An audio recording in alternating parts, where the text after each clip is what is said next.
Assalamualaikum warahmatullahi wabarakatuh. Perkenalkan, saya Titi Rusmiati, mahasiswa program studi S1 Keperawatan Stikes Mitra Adiguna Palembang tahun ajaran 2020-2021. Saya akan mempresentasikan penyakit gagal ginjal. Gagal ginjal dibagi menjadi dua, yaitu gagal ginjal akut dan gagal ginjal kronis.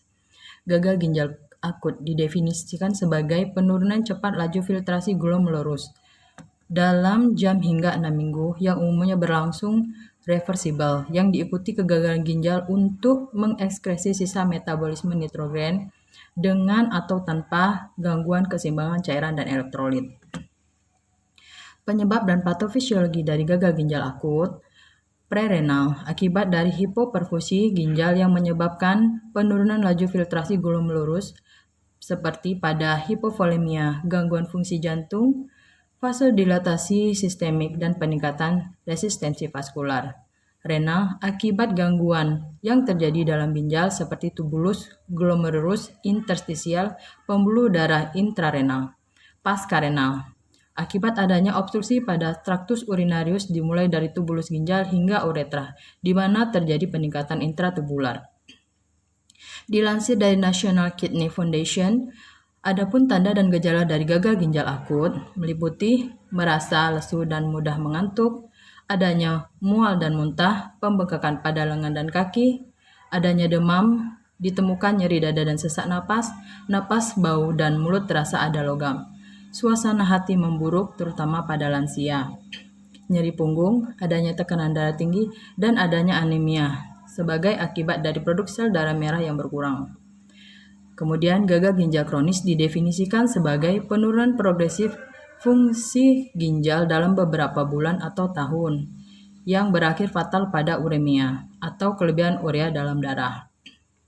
Penyebab paling umum dari gagal ginjal kronik meliputi glomerulonefritis, pielonefritis, hipoplasia kongenital, penyakit ginjal polikistik, diabetes mellitus, hipertensi, sistemik lupus, sindrom Alport, dan amyloidosis. Tanda dan gejala dari gagal ginjal kronik yaitu dari sistem kardiovaskuler ditemukan hipertensi, pitting edema, edema periorbital, pembesaran vena leher, friction perikardial. Pada sistem pulmoner ditemukan krekel, nafas dangkal, kusmau, sekret kental, dan liat.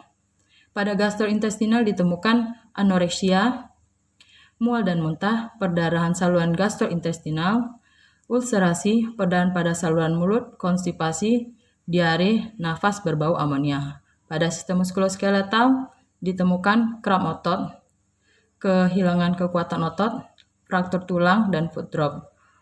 Pada sistem mitogomen, warna kulit abu-abu mengkilap, kulit kering atau bersisik, pruritus, ekimosis, kuku tipis dan rapuh, rambut tipis dan kasar. Pada sistem reproduksi, ditemukan amenorrhea, atrofi testis, disfungsi ereksi, dan penurunan libido. Klasifikasi dari gagal ginjal kronis sendiri yaitu stadium 1, penurunan cadangan fungsi ginjal ditandai dengan kehilangan fungsi nefron 40-75%. Pada stadium ini, kadar kreatinin serum masih normal dan penderita asimptomatik. Stadium 2, kehilangan fungsi ginjal 75-90%, ditandai dengan blood urea nitrogen meningkat dan kreatinin serum meningkat. Stadium 3, gagal ginjal stadium akhir atau uremia.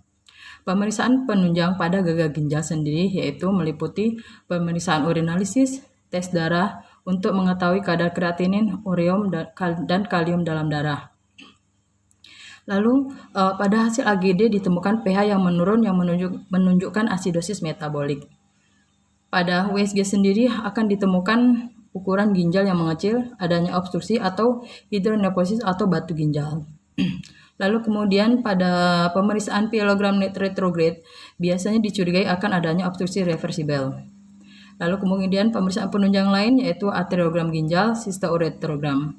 Dan kemudian pemeriksaan lain yaitu EKG biasanya untuk mengetahui adanya kemungkinan hipertrofi ventrikel kiri, adanya tanda-tanda perikarditis, aritmia, dan gangguan elektrolit. Pada foto rongsen, biasanya untuk mengetahui adanya bandungan akibat kelebihan air, adanya efusi pleura, kardiomegali, dan efusi perikardial. Diagnosa keperawatan yang mungkin ada pada gagal ginjal yaitu gangguan pertukaran gas, hipervolemia, gangguan rasa nyaman, gangguan integritas kulit, gangguan eliminasi urin, defisit nutrisi, risiko ketidakseimbangan elektrolit. Baiklah, itulah sedikit mengenai gagal ginjal. Terima kasih. Wassalamualaikum warahmatullahi wabarakatuh.